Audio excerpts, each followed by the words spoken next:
నమస్తే, welcome to hit TV. ఈ రోజు మనతో పాటు ప్రముఖ ఆధ్యాత్మికవేత్త అలాగే ఆస్ట్రాలజర్ శ్యామ్ ప్రసాద్ గురువు గారు ఉన్నారు. వారితో మాట్లాడి మరిన్ని విషయాలు తెలుసుకునే ప్రయత్నం చేద్దాం. నమస్తే గురుగారు. నమస్తే అమ్మా, శ్రీమాత్రే నమః. గురుగారు, యాక్చువల్లీ వాస్తుకి గ్రహాలకి అలాగే సంబంధం ఉంది జాతకాలకి అని అంటారు కదా. అమ్మా, అసలు ఈ మూడింటికి ఒకటితో ఒకటికి సంబంధం ఉందంటారా? 100% సంబంధం ఉంటుందమ్మా. ఏదైనా శాస్త్రం అంటే జ్యోతిష్ శాస్త్రం, ఓకే, వాస్తు శాస్త్రం, సంఖ్యాశాస్త్రం అంటే పామిస్ట్రీ ఓకే, అంటే చేయి చూసి చెప్పేది మాట. ఇవన్నీ కూడా గ్రహాలను బేస్ చేసే చెప్పడం జరుగుతూ ఉంటుంది. ఓకే, జాతకం అన్న దగ్గరికి మామూలుగా ఈ రాహు కేతు శని అలాగే చెప్పడం జరుగుతూ ఉంటుంది. ఓకే, అలాగే ఇంటి గృహం దగ్గర రాబోతులోకి ఎలా ఉంటుందంటే, గృహంలో ఉన్నటువంటి 8 దిక్కులు, 8 దిక్కులు 9 గ్రహాలు, ఓకే, ఇవన్నీ కూడా ఇంట్లోనే ఉంటాయి అన్నమాట. అంటే ఎందుకు ఇలా కొట్టారంటే, మనం తూర్పుకి ఇందాక మనం చెప్పినట్టు తూర్పుకి సూర్యభగవానుడు అధిపతి, ఓకే, పడమర శని అధిపతి ఉంటాడు, ఓకే, దక్షిణానికి కుజుడు అధిపతిగా ఉంటాడు, ఉత్తరానికి బుధుడు అధిపతిగా ఉంటాడు, ఓకే, ఆగ్నేయానికి శుక్రుడు అధిపతిగా ఉంటాడు, వాయువ్యానికి చంద్రుడు అధిపతిగా ఉంటాడు, నైరుతికి రాహు అధిపతిగా ఉంటాడు, ఓకే, మరి ఈశాన్యానికి గురువు అధిపతిగా ఉంటాడు. ఓకే, అలాగే అక్కడ కేతువు కూడా ఈశాన్యమే ఇచ్చారన్నమాట. ఓకే, అందుకని ఈశాన్యం పెరగాలని చెప్పడానికి కూడా కారణం అదే. అక్కడ 2 గ్రహాలు ఉండాలి కదా, అందుకని ఈశాన్యం పెరగాలని చెప్తారన్నమాట. అందుకని అక్కడ ఆ విధంగా జరిగింది. అయితే ఏంటంటే, ఉద్యోగం పరమైన అంటే శని, ఏలినాటి శని, అష్టమ శని అంటారు. సాధారణంగా శని అంటే ఎప్పుడు అంటారు, సరిగ్గా ఉద్యోగం లేనప్పుడు, పెళ్ళి అవునప్పుడు, వాడు సరిగ్గా చెడు అలవాట్లో ఉన్నప్పుడు శని ఇబ్బంది పెట్టడం అనుకుంటారు. అది పడమర భాగం చెప్తూ ఉంటుంది అన్నమాట. పడమర భాగం కరెక్ట్గా ఉంటే అందులో శని దోషం రాకుండా ఉండొచ్చు. అలాగే తూర్పు ఈ విధంగా ఉంటుంది. అలాగే ఏంటంటే, మనం హస్త సాముద్రికాన్ని కూడా మనకు 5 వేళ్ళు ఉన్నాయి కదా, చిటికెన వేలు ఉంటుంది, అది బుధుడు. ఉంగరం వేలు ఉంటుంది, అది సూర్యుడు. మధ్య వేలు ఉంటుంది, పెద్ద వేలు, అది శని. చూపుడు వేలు ఉంటుంది, ఈ చూపుడు వేలేమో గురువు. బొటన వేలు ఉంటుంది, అది శుక్రుడు. అలాగే చేయిలో కొద్దిగా ఎత్తుగా ఉన్న భాగం, ఇటే ఉన్న ఎత్తు భాగం చంద్రుడు. మధ్యలో ఉన్నటువంటి రాహుకేతులు. అంటే ఈ 9 గ్రహాలు కూడా మన హస్తంలో కూడా ఉంటాయి.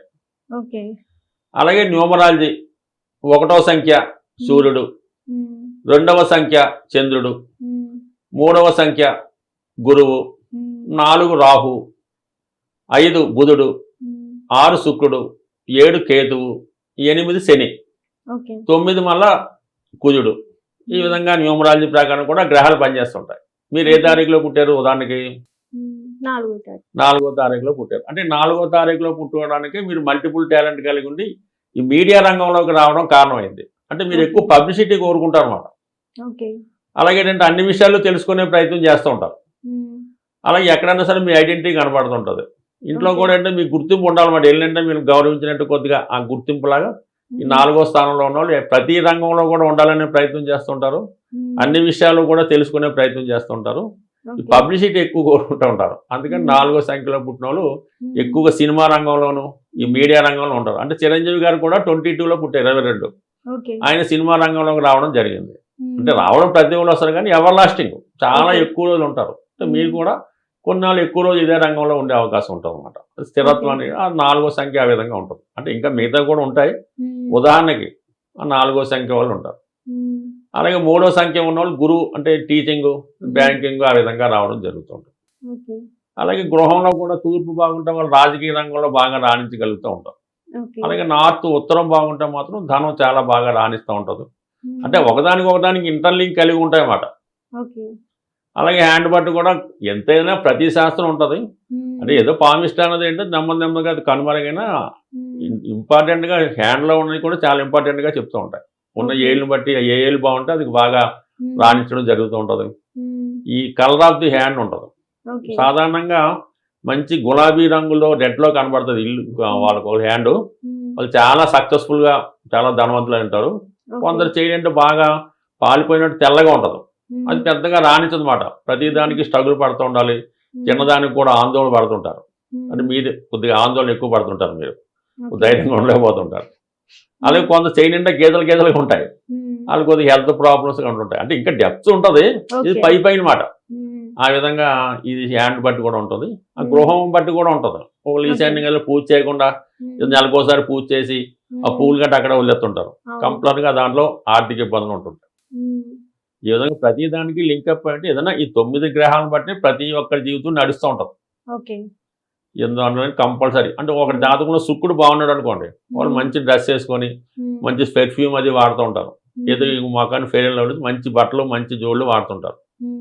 అదే వాడికి ఏదో సెండెస్ జరుగుతుంది అనుకోండి, ఏదో మాసిపోయిన బట్టలు, పెరిగిపోయిన గడ్డం, ఏదో చెప్పులు వేసుకొని ఏదో పొలాలు నవ్వుతా కనబడుతుంటాడు. అలాగే గురువు దశ జరుగుతుంది అనుకోండి, గురువు చక్కగా దైవభక్తి పొద్దున్నే లేచి గుడికి వెళ్ళి బొట్టు పెట్టుకొని సాంప్రదాయంగా ఏదో ఉంటూ చక్కగా వాడు పని చేసుకొని మంచి మాటలు చెప్తూ ఉంటాడు. అంటే ఆ ప్రభావం ప్రతి మనిషి మీద నవగ్రహాల ప్రభావం ప్రతిసారి ప్రతి క్షణం కూడా ఉంటుంది. వాడి జీవితంలో శుక్రుడు బాగుంటే వివాహ జీవితం బాగుంటుంది.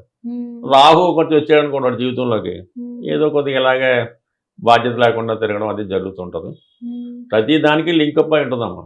ప్రతిదీని కూడా మనం మనసును బట్టి మనం మార్చుకొని యాటిట్యూడ్ మార్చుకుంటే దాని బ్రహ్మాండంగా మనం ముందుకు తీసుకెళ్ళాలి. 3 ప్రభావం మానవ జీవితం 100% నమ్మినా నమ్మకపోయినా ఉంటుంది, ఖచ్చితంగా ఉంటుంది. మనకు ఆటోమేటిక్గా తెలిసిపోతూ ఉంటుంది. అందువల్ల ఏంటంటే ఇది గ్రహాలు అన్నది మనిషిని సాధిస్తూ ఉంటాయి. గ్రహాలని ఆధీనంలో తీసుకునే శక్తి మానవుడు సంపాదించుకుంటే వాడు సక్సెస్ఫుల్గా ఉంటాడు. గ్రహాలకు వ్యతిరేకంగా వెళ్తూ వాడు చెప్పినట్టు నడుతుంటే ఇంకో రకంగా ఉంటుంది.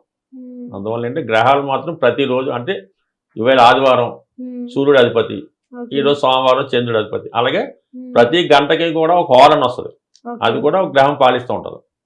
ఇలాగంటే ప్రతి గంటకి ప్రతి రోజుకి ప్రతి నెలకి ఒక గ్రహం పాలిస్తూ మానవ జీవితం ప్రధానంగా సాధిస్తూ ఉంటుంది. అందులో మనం భారతీయులు కాబట్టి దాన్ని మనం ఎక్కువగా నమ్మడం జరుగుతూ ఉంటుంది. అందుకే ఈ ఆదివారం రోజు మనకి మంచి బ్రిటిష్ వాళ్ళు రాకముందు ఆదివారం చాలా పవర్ఫుల్గా ఉండేది.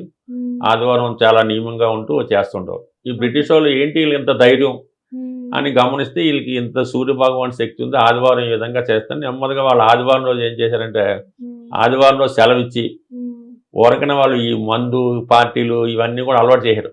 నెమ్మదిగా ప్రజలంతా కూడా ఈ ఆదివారం నాడు భ్రష్టు పడడం జరిగింది. అందువల్ల ఏంటంటే ఇప్పుడు మళ్ళీ నెమ్మదిగా ఆదివారాలు పాటిస్తున్నారు అందరూ కూడా.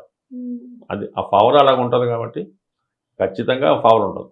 గురుగారు, మనం ఇందాక మాట్లాడుకున్నట్లయితే చేతి వేళ్ళకు కూడా సంబంధం ఉంటుంది అన్నారు. అలాగే కొంతమంది కాలు వేళ్ళు కూడా చూస్తుంటారు. కాలు వేలు ప్రమాదంగా ఉంటుంది, పొడవుగా ఉండకూడదు అని. కాలు వేలు అనేది కరెక్ట్. మన కాలు ఎంత అందంగా ఉంటే అమ్మాయి ఎంత అందంగా ఉంటే, అంటే కవులు ఎందుకని కాళ్ళతో వర్ణిస్తారు మన ఏదో మన సినిమాలో. అందువల్ల అంటే అది కాలు ఎంత సున్నితంగా ఉన్నది, ఆ ఏళ్ళు ఎంత అందంగా ఉన్నాయి, ఆ గోర్లు ఎంత, అది కూడా కంపల్సరీగా శాస్త్రం ఉంటుంది.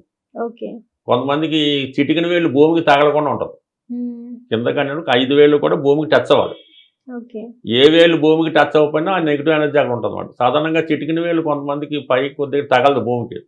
కంపల్సరీగా వాళ్ళ జీవితంలో వైవాహిక సమస్యలు, పోలీస్ స్టేషన్ సమస్యలు కంపల్సరీగా ఉంటుంటాయి. ప్రతి దాంట్లో ఉంటుందమ్మా, ప్రతి దాంట్లో కూడా శాస్త్రం ఉంటుంది. దాన్ని అంగశాస్త్రం అని కూడా అంటుంటారు. ఈవెన్ హెయిర్ కూడా అటువంటి సింబాలిక్ ఉంటుంది. అలాగే ఈ వస్త్రధారణలో కూడా ఉంటుంటుంది. అన్ని ప్రతిదీ కూడా ప్రతిదానికి ఇప్పుడు నలుపు రంగు ఉందనుకోండి, అది రాహుకు సంబంధించింది. అంటే బ్లూ నలుపు రాహు కేతు సంబంధించింది. ఎల్లో కలర్ అది గురువుకు సంబంధించింది. మరి మన ఎన్టీ రామారావు గారికి గురు బలం ఎక్కువ ఉంది కాబట్టి ఆయన పసుపు రంగు పెట్టాడు తెలుగుదేశం అని, బాగా సక్సెస్ అవుతుంటాడు. గులాబీ రంగు శుక్రుడు సంబంధించింది, మీకు తెలుసు కదా మనం కేసీఆర్ గులాబీ రంగు పెట్టిన తర్వాత ఆయన రావడం జరిగింది. అలాగే మరి బీజేపీ కాషాయ రంగు జెండా కుజుడిది. అందుకనే వాళ్ళు ఎంతసేపు కూడా ఆవేశపరులు మన ఈ మత సంకల్పం గురించి, అంటే మంచిదే ఒకళ్ళు అంటే ఆర్ఎస్ఎస్ అని ఇవన్నీ పెట్టి వాళ్ళు బ్రహ్మాండంగా వాళ్ళు దాని అంటే ఆ గ్రహాల ప్రభావం వాళ్ళని ఇంప్లిమెంట్ చేసుకోవడం జరిగింది. తెలుపు అంటే సూర్య భగవానుడు, అంటే అది గాంధీ గారు అప్పట్లో తెలుపు రంగు వాడుతుండేవారు ఎక్కువగా. ఈ విధంగా మనకి ఈ రంగుల్లో కూడా గ్రహాలు ఇంప్లిమెంట్ అయి ఉంటాయి. ప్రతిదీ కూడా ఇప్పుడు గోల్డ్ ఉందనుకోండి రవి సంబంధించింది, అలాగే సిల్వర్ వెండి చంద్రుడు సంబంధించింది, కాపర్ రాగి కుజుడు సంబంధించింది. అందుకని పగడం గట్ట ఉంగరం పెట్టుకుంటే కాపర్ దండ పెట్టుకోవచ్చు, లేకపోతే కాపర్ కడియమన్నా వేసుకోవచ్చు.